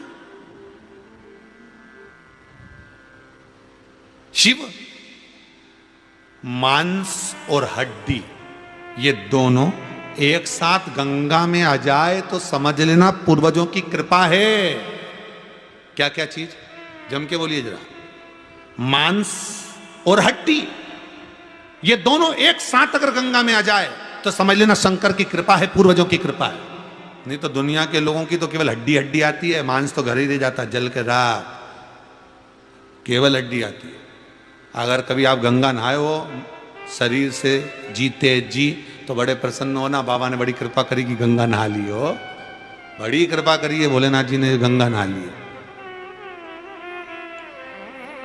बड़ा दयालु है बोले ना, बड़ा कृपालु।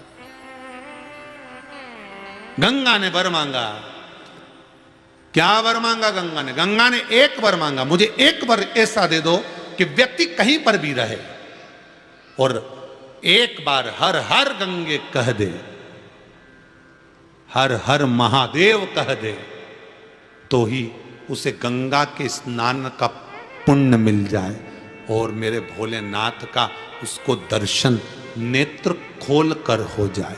केवल नेत्र खोलकर। शिव के नेत्र हमेशा बंद रहते हैं, कभी कभी खुलते हैं, कभी कभी खुलते हैं, पर हर हर महादेव जब कहा जाता है, शंकर को लगता है कि मेरी गंगा मेरे सामने आ गई मुझसे वर मांगने के लिए। शिव नेत्र खोलकर आपको भी वर प्रदान कर देते हैं। वो ओघड़दानी वो शिव है,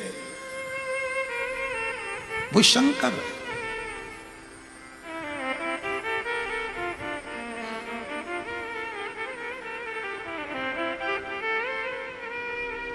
हर हर महादेव कहने में शिव की साक्षी हो जाती, गंगा की साक्षी हो जाती। हर हर गंगे कहकर नहाने में गंगा का जल पवित्र, जो बाल्टी में पानी होगा वो भी पवित्र गंगा जल होगा, वो भी गंगा।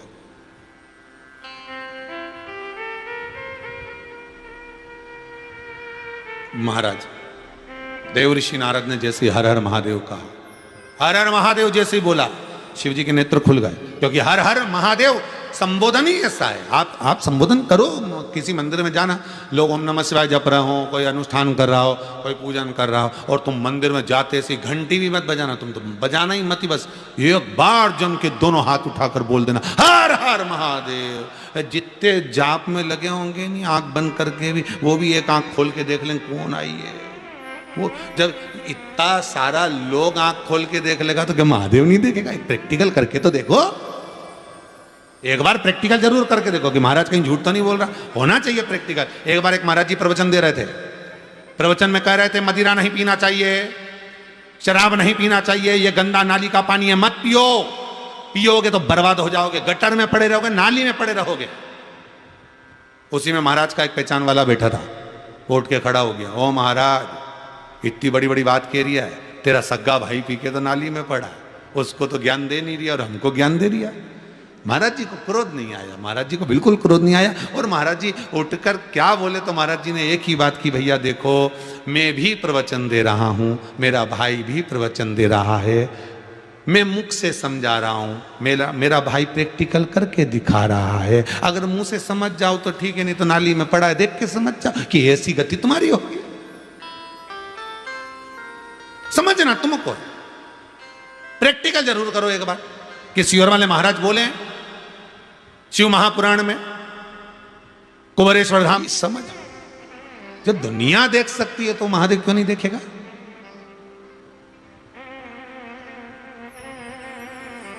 क्यों नहीं देखेगा?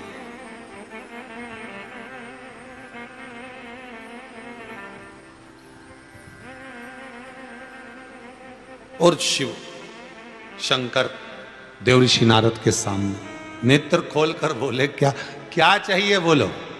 देखिए संबोधन, गरुण घंटी क्यों बजाई जाती है, मंदिर में घंटी क्यों बजाई जाती है, घंटाल क्यों बजाया जाता है, ताली क्यों बजाई जाती है मंदिर के अंदर, कारण क्या है? शंकर के मंदिर में घंटी क्यों बजाई जाती है? शंकर के मंदिर में उस घंटा धर्म का पालन कर रही होती है। जितने दान पुण्य स्मरण हो रहे होते हैं, उस समय पर जिस समय तुमने घंटी बजाई है, उस पल वो सारे पुण्य घंटी का नाद करते से तुम्हारे खाते में आ जाते हैं, मात्र घंटी का नाद कर देना। शंकर जी के मंदिर में जाकर ताली का नाद किया जाता है। ताली का नाद शिव मंदिर में क्यों बजाई जाती है? उसका कारण, उस मंदिर में जितने बैठे होंगे, जो भजन कर रहा, तप कर रहा, साधना दी जाती। गरुण घंटी कोई खेलने के लिए नहीं देता, खिलौने दे देंगे, दूसरा सामान दे देंगे, पर गरुण घंटी नहीं देंगे। क्यों नहीं देते? क्योंकि गरुण घंटी का जब नाद करा जाता है तो सबका पुण्य हमारे खाते में आ जाता है। कोई साधारण घंटी बजाना पूजन के समय पर, स्मरण के समय पर, भजन के, इसलिए घंटी भी हर कभी नहीं बजाई जाती, समय समय पर। और आपसे भी निवेदन है, मंदिर में भी जाओ ना तो घंटी का नाद करो तो बड़े प्रेम से करो। ऐसा नहीं कि तुम लेट बजाए जाओ बजाए जाओ बजाए जाओ, ऐसा ही नहीं कि लटकी है तो बजाए जाओ। क्या मतलब? वो घंटी को बजाने के लिए आएगी। नहीं, उसका एक समय, उसका एक संबोधन, उसका एक आनंद। कई मंदिरों में मंदिर का पट बंद हो जाता है, दरवाजा बंद हो जाता है, तो भी लोग घंटी बजा देते हैं। दोष, दोष। भगवान अगर मंदिर में सो रहे हैं, लिखा हुआ है मंदिर के खुलने का समय इतनी बजे से इतनी बजे तक, मंदिर बंद है तो घंटी नहीं बजना चाहिए। जिस जगह पर ब्राह्मण विद्वान हैं, साधक हैं, संत हैं, साधु हैं, मंदिर अगर बंद होता है तो उसके साथ में घंटी के नीचे के भाग को रस्सी से ऊपर बांध दिया जाता है जिससे बजे ना। क्यों? कहते हैं अगर भगवान अगर विश्राम कर रहे हैं, सो रहे हैं, निंद्रावश हैं या पट बंद है, उस समय पट बंद का समय है और घंटी का अगर नाद हो जाए तो कहते हैं 11 ब्राह्मण के भूखे रहने का दोष लग जाता है जीव को, मात्र घंटी बजा देने पर, अगर भगवान विश्राम कर रहे। भगवान विश्राम अवस्था में है, पट बंद है, दरवाजा बंद है और लिखा हुआ है समय, मंदिर खुलने का समय 11 बजे से इतनी बजे तक, मंदिर बंद होने का समय इतनी बजे से इतनी बजे तक, और उस बीच में तुमने तो देख लिया कि पट बंद है, तुम तो आ गए, तुमने तो मन में सोचा हम तो इंदौर से आए, हम तो भोपाल से आए, हम तो वहां से आए, हम तो वहां से आए, और भगवान का मंदिर बंद है तो क्या हुआ, हम तो घंटी तो बजाएंगे, तो बजा ले जा। 11 ब्राह्मण भूखे रहने का दोष तुम्हारे खाते में आ गया।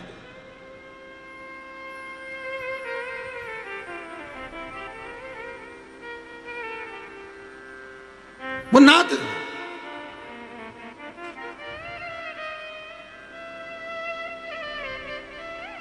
पुकारने का समय होता है, भगवान को पाने का एक समय, एक घड़ी, एक पल, एक क्षण होता है। देवऋषि नारद के मन में वो अभिमान जो था वो सामने प्रस्तुत हो गया। हर हर महादेव कहा देवऋषि नारद ने, कहीं कहीं भगवान की कृपा होती है, कहीं परमात्मा की दया होती है, तब जाकर हर हर महादेव का संबोधन हमारे मुख से निकल पाता है। फिर कहूंगा 84 लाख योनियां काटने के बाद मनुष्य की देह मिलती है, और मनुष्य की देह मिलने के बाद भी अगर आप शंकर के भगत हो गए, शंकर के उपासक हो गए, शिव के हो गए, तो फिर कोई जन्म नहीं मिलता, क्योंकि मृत्यु लोक का देव है देव अधिदेव महादेव, मृत्यु लोक का देव है। और उस मृत्यु लोक के देव ने आपको अगर गले लगा लिया तो फिर कहां जाना है, इसके सिवा कहां जाना है? फिर यही, फिर हमें कहीं नहीं जाना, हमें शंकर के सिवा किसी और जगह नहीं, शिव की ही आराधना।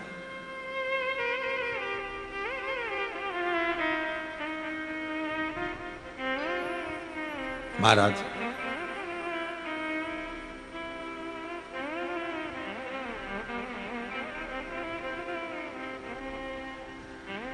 शंकर की कथा भी,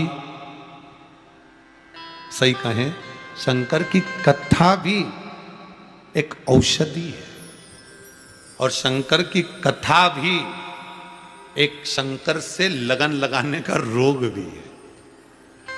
जो एक बार शंकर की कथा सुन लेता है ना, उससे रहा नहीं जाता, फिर तो वो रिमोट पे ढूंढता ही रहेगा, मोबाइल पे कहीं कथा आ रही है, जरा 15 मिनट बस एक जरा सा सुन लो, सियोर वाला महाराज कथा, शिव महापुराण की कथा आ रही, बस थोड़ी सी देर, और सास के बंद मत कर देना, बहू के नाटक, तू चुप रहे, अभी थोड़ी सी और बच्ची देख, अभी इतनी बच गई, थोड़ी देर और, इसके बाद तुम नाटक देख लेना, सीरियल देख लेना, मना, पर मुझे देखने दो कथा। 2-3 दिन बीच में नहीं आए तो लोग कथा नहीं आए, बेचैनी बढ़ गई, कथा नहीं आई। कई लोग हैं ऐसे पूरे भारत की भूमि पर, क्या देश में क्या विदेश में क्या, ये ऑस्ट्रेलिया में बैठे हैं, इनको भी यही रोग लग गया, ये बांगड़ परिवार, इनको भी यही रोग लगा है, बस वो कथा वहां ऑस्ट्रेलिया में लेकर सुन लिए, चित्त में आ गई, फोन करा, गुरुजी से बोलो ऑस्ट्रेलिया कथा करने आए, हमने कहा आशीष कोरोना चल रहा है, रेंदे दादा भाई ऑनलाइन करा दो, आओ साहब कथा, ये रोग है। श्री रामेश्वर लाल जी, श्रीमती सोवन देवी जी, ये शिव पुराण भी एक बीमारी जैसी दिल में लग गई कि अब कथा तो होना है। और एक नहीं, आप सबसे निवेदन है, भगवान भोलेनाथ से प्रार्थना करना, कुबेर भंडारी से प्रार्थना करना, कुबेरेश्वर महादेव से प्रार्थना करना, महाकाल विश्वनाथ से प्रार्थना करना कि हे शंभु, हम आपकी शिव महापुराण की कथा सुन रहे हैं, ऐसी कृपा करना, इतना धन हमको देना, इतना वैभव हमको देना, ऐसा धन देना कि गलत जगह पर न लगे, धन ऐसा देना कि एक बार शिव महापुराण की कथा करवा सके, ऐसी संपदा हमको दे दे, हम भी करवाएं और अपने जीवन को सार्थक करें, हम भी अपने पूर्वजों को पार लगा दें। ऐसी कृपा बस एक बार कर दे, ऐसी कृपा कर। उसको कहो। ये एक दिल का रूप दिया, सताओ ना हमें लोगों, हमें दिल की बीमारी है। ये शंकर के भक्तों के लिए हो, ये लाइन जो है कृष्ण राम शिव के भक्तों के लिए, सताओ ना हमें लोगों, हमें दिल की बीमारी है। हमारा वेद, हमारा वेद दुनिया में वो बाके। जब इस कुबरेश्वर धाम में रुद्राक्ष महोत्सव हुआ था, लोगों को रुद्राक्ष जो दिए गए थे, जितने लोग रुद्राक्ष लेकर गए थे उनको मालूम है कि कोरोना महामारी का क्रम चालू हुआ, इतना लोगों को कोरोना दुनिया भर में फैलता रहा, फैला, पर आपके घर में रुद्राक्ष का पानी था, रुद्राक्ष था, श्री शिवाय नमस्तुभ्यम का जाप था, तो कोरोना महामारी जैसी भी तुम्हारे सामने आ गई, परिवार में आ गई, पर किसी का बाल बांका नहीं हुआ, वापिस ठीक होकर आ गए, वापिस ठीक हो। और कभी योग लगे ना तो ये रुद्राक्षोत्सव ये चितावली हेमा में हुआ था, इसके पास में कम से कम 52 गांव लगे हैं, थोड़े दूर दूर पे, भले जंगल एरिया, पर किसी एरिया में जाकर पूछ लेना कि हाँ यहाँ कोरोना महामारी का कोई प्रकोप पड़ा क्या, किसी को बीमारी हुई क्या, क्योंकि बाबा की भक्ति में ऐसे डूब चुके थे, ऐसी भक्ति में रम गए थे कि बीमारी अगर सामने आ भी गई ना तो बाल बांका नहीं, कोई मरा नहीं, प्राण नहीं छूटे। जिसको शंभू ने पकड़ा फिर उसको यमराज पकड़ सकता है क्या? शिव आराधना में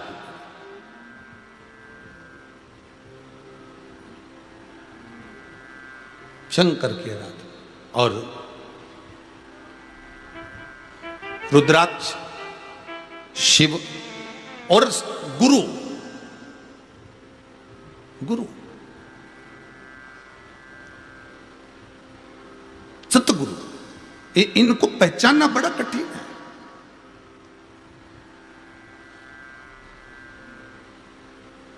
गुरु मिले से सुख है और गुरु बिछड़े से दुख। असली गुरु अगर जीवन में मिल जाता है तो जिंदगी संवर जाती है, सुखमय हो जाती है, आनंदमय हो जाती है, और गुरु अगर बिछड़ जाता है तो जिंदगी नरक हो जाती है। असली गुरु मिल जाए, शिव मिल गया तो जीवन सार्थक हो जाता है। शिव बिछड़ जाए, मुख से शंकर का नाम निकल गया, हम छोड़ दिए, अब शंकर से हमें कोई मतलब ही नहीं, अब हम शंकर के मंदिर ही नहीं जाते, अब तो हमने दूसरा कोई पकड़ लिया, फिर तीसरा कोई पकड़ लिया। शंकर के विमुख अगर आप हो गए, शंकर से अगर आप छूट चुके हो, शिव को हम जपते ही नहीं, हम शंकर का प्रसाद ही नहीं लेते, हम शंकर का नाम ही नहीं जपते, तो समझ लेना जीवन नरक है। और जैसे जैसे आप शंकर के करीब में होते चले जाओगे, शिव के पास होते चले जाओगे, वैसे वैसे दुख कटता चले जाएगा, अपने आप लक्ष्मी बढ़ती चली जाएगी, संपदा बढ़ती चली जाएगी। शिव के करीब में हो तो सुख है, गुरु के करीब में हो तो सुख है, रुद्राक्ष करीब में है असली तो सुख है। असली को पहचाने, नहीं पहचाने ब्रह्मा जी, नहीं पहचाने नारद जी, शंकर भगवान ने अपना रुद्राक्ष की माला दे दी, बाबा धन्यवाद, अपने कामदेव को जीता। रुद्राक्ष की माला पहन कर जा रहे थे तो शंकर जी ने कहा ये बात तुम भगवान विष्णु को मत बताना, बिल्कुल भी। नारद जी को मन में आया एक तो हम अच्छे नंबर से पास हो गए, ऊपर से कह कि मार्कशीट ही मत दिखाओ, ये भी कोई बात होती है?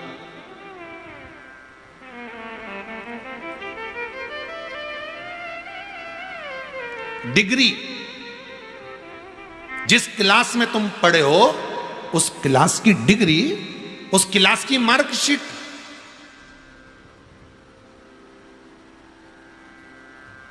तुम्हारे पास में होगी और दुनिया के लोग कहेंगे बहुत पढ़ा लिखा है साहब, इसने तो ये पढ़ाई करी और क्या क्या डिग्री उसके पास में है, क्या क्या डिग्री उसके पास में।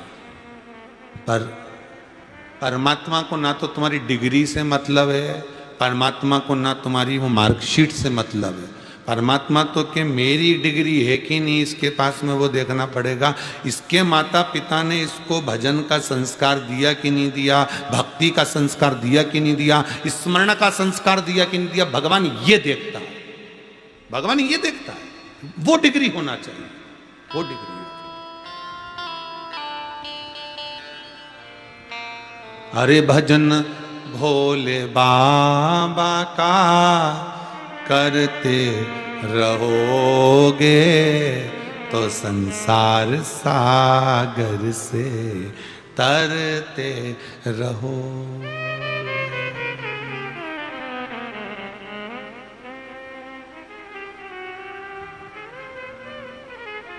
किसी ने कहा हमारी अंगूठी घूम गई। कहां गई? तो एक संत से पूछा हमारी अंगूठी घूम गई, कहां गई? तो संत बोले सोने में है। काय में है? तो सामने वाला व्यक्ति ने माथा खुजा के बोला सोने में ही तो थी। तो क्या बस अंगूठी घूम गई? तो संत बोले सोने में है। तो सोने में ही तो थी, तो बस जिसमें थी उसी में चली गई, जिसमें थी उसी। संसार भी जिसमें है उसी में समाना है, उसी में। रचा सृष्टि को जिस प्रभु ने वही सृष्टि चला रहे, वही। दूसरा कौन? जो वृक्ष हमने लगाया पहले उसी का फल अब हम पा रहे हैं। रचा है सृष्टि को जिस प्रभु ने वही ये सृष्टि चला।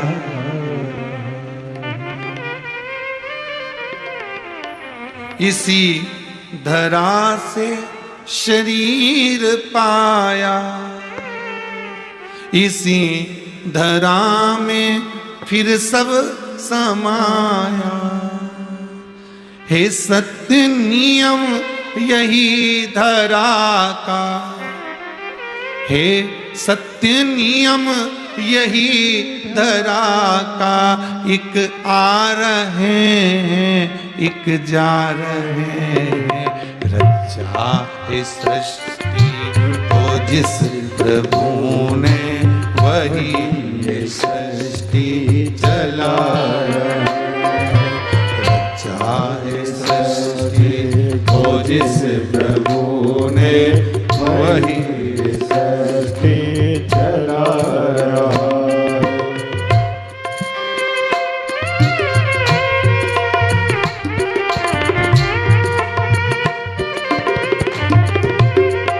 वही, दूसरा कोई नहीं।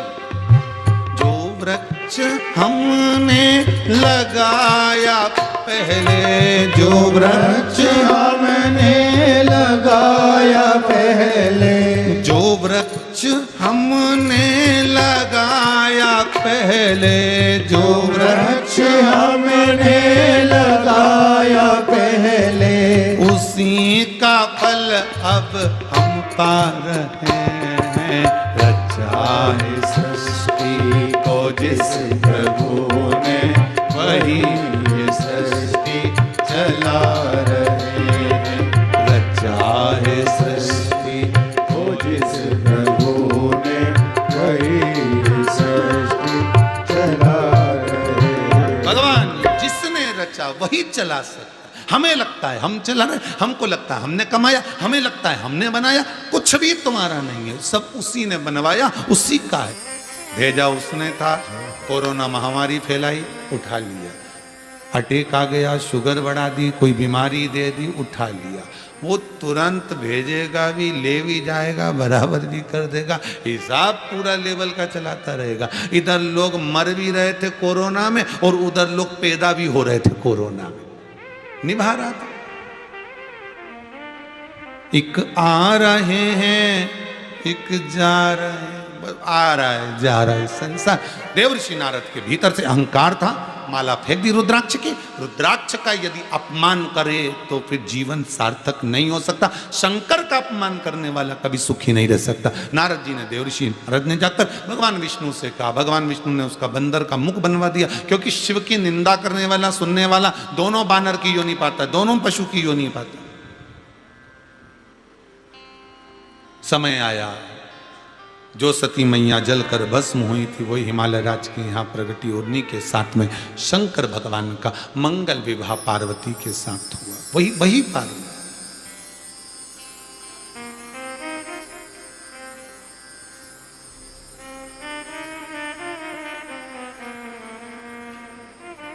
देवर्षि नारद के भीतर का अभिमान चला गया।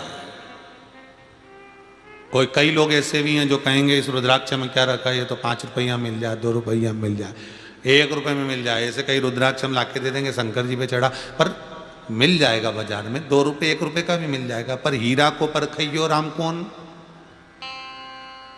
एक अच्छा जोरदार नग तुमको मिल जाए और तुम किसी के पास लेके जाना, भैया कितने का, कबाड़ी से पूछना, चमक तो अच्छा रही है, दे दो, ले लो 1-2 रुपया। फिर कपड़े वाले के पास जाना, बहुत अच्छा चमक रही है, दे दो, हम कपड़े की दुकान पर रख लेंगे, 5 रुपये ले लो। फिर किसी और के पास जाना, वो तुम्हें 10 रुपये दे देगा। फिर सुनार के पास जाना, इतना जोरदार हीरा, 5000 रुपये देता हूँ, दे दे, लाभ भी हाल दे। फिर किसी जोहरी के पास जाना, अरे ये तो 10 लाख का, 10 लाख पकड़, हीरा मुझे दे दे। फिर भी उन्हें, फिर किसी राजा को सूचना मिल जाएगी, इतना जोरदार हीरा है, राजा कहेगा मेरी पूरी सत्ता ले ले, ये हीरा मुझे दे। हीरा को परखइयो राम कोई नहीं। परमात्मा को परख कौन करे, रुद्राक्ष की परख कौन करे, शंकर की परख कौन करे, जिसने शिव को पहचान लिया। शंकर का शिवलिंग, शंकर की पूजन, शंकर की आराधना, शंकर की कथा, शिव महापुराण, वो हीरा है जिसको पहचानने वाला ही समझ सकता है। और जो पहचान गया उसकी कीमत शंकर भगवान ने बढ़ा दी। जिसने जान लिया कि शिव पुराण में है क्या, शंकर की कथा में है क्या, जो जान गया, शंकर ने उसकी कीमत बढ़ा दी, उसकी कीमत।